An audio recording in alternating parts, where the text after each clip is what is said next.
On va parler des visuels au niveau de la communication et la psychosociologie.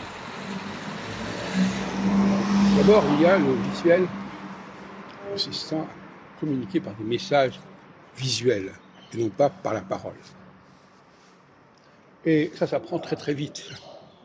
L'enfant doit, puisqu'il n'a pas encore la parole, et encore moins l'écriture, il doit apprendre à capter les messages visuels, et inverser dans les deux cas, c'est-à-dire à être compris par les messages visuels et à comprendre les messages visuels.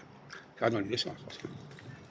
Et si on n'a pas eu cette formation, cet entraînement, cette éducation du visuel très tôt, eh bien, on va être handicapé quelque part.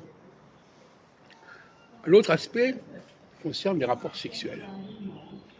La femme a un nez, elle est très olfactive, et son nez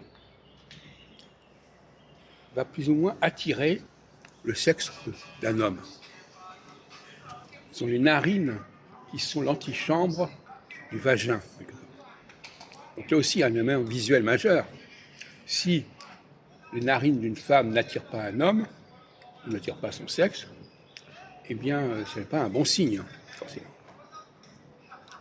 Et là encore, il est clair que toutes les races n'ont pas le même type de visage, le même type de nez, et par conséquent, là encore, il y a aussi un problème de perception de la réceptivité qui va se poser. Un homme blanc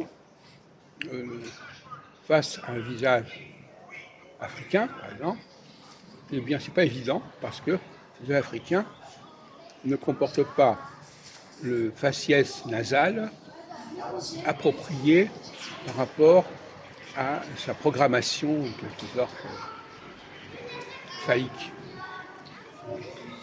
Voilà, donc c'est deux aspects visuels pédagogiques. Le paradoxe, dans le premier cas, c'est que les étrangers, non pas qui viennent de pays où le visuel n'est pas très important, n'est pas très porteur, vont devoir passer par la langue. Or, la langue, c'est quelque chose qu'ils maîtrisent peu s'ils sont étrangers au pays dans lequel ils arrivent. Ils la maîtrisent mal. Là encore, il va y avoir un double problème. Ils ne capteront pas correctement les messages oraux.